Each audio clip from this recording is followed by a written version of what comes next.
Good evening, gentlemen. Today we are gathered here to discuss about the inherent risk in Sheridan AV. So to start us off, Kenny?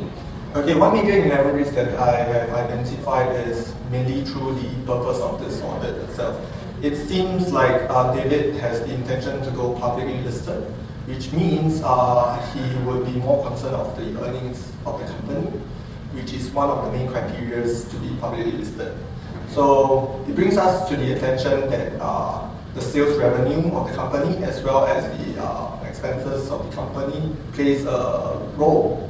Because for sales, in order to reach the earnings itself, we need to have the profit before tax.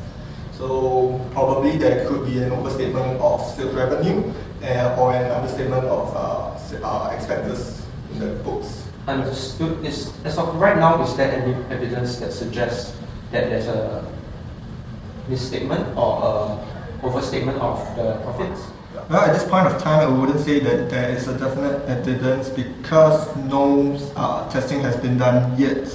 So if there's a need to do the test, probably we'll start with the sales revenue first, and we'll trace it down to the sales invoice and then sales delivery note, goods received notes.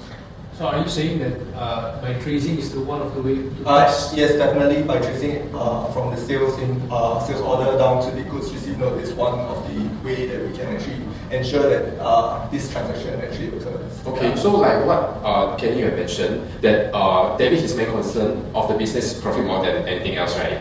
Yeah, so he actually I had a conversation with him.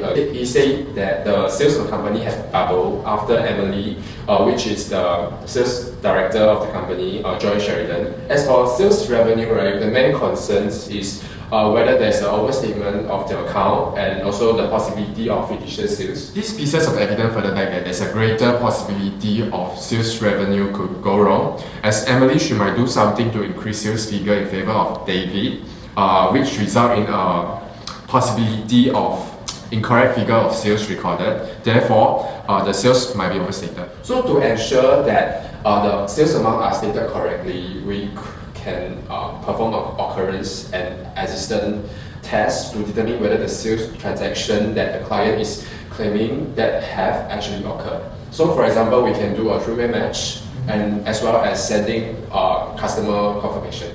Right. Yeah. Understood. So in terms of sales only, we would have to do occurrence testing and tracing. Yeah. Right? Yep. Okay. Is that? Yeah, that's all for my part. I think you have done something to share also, right? Yeah. Actually, I found one key inherent risk which is related to the accounting system in Sheridan EV. Why it is an inherent risk? Because it is a very outdated system which they still use Microsoft and Excel Word as form of recording all their transactions. Is there any evidence to show that they are actually using Microsoft Excel? Yeah, actually, but to further elaborate, the complication here is that with the Excel and Word is that every transaction that will have to be recorded manually. This results in a huge exposure in human errors. There's a high chance of human error in doing it, which result in material misstatement. Furthermore, with manual entries, it is more plausible of omission transaction. The worst of all is only one person is able to find a mistake. As the interview with Margaret Blake, she mentioned that it's only Rosie who understands the spreadsheet, which Rosie is the account and admin managers.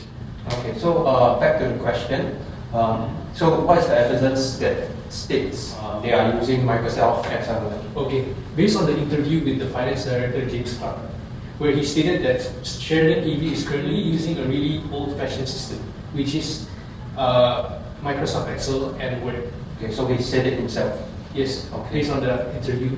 Yeah. So if that's the case, right?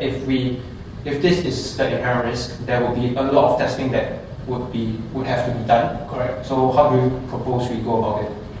Actually, we should test account that has a very high volume of transaction and do a full recalculation of the accounts in a particular period. If there is a discrepancy exceeding the threshold set up, we will then do a recalculation for the entire year account. Okay, so when you say we test for a period, you mean the busiest period, am I right to say? Yes, the busiest period and the most highest amount of volume of transaction. Okay, so is that all? Yep. Okay, so that will be all for now. So our next mode of action would be to testing of controls, correct? Yep. Okay, so our next meeting will be to be confirmed. I'll let you guys know again. Okay, sure. Okay, thank you. Thank you.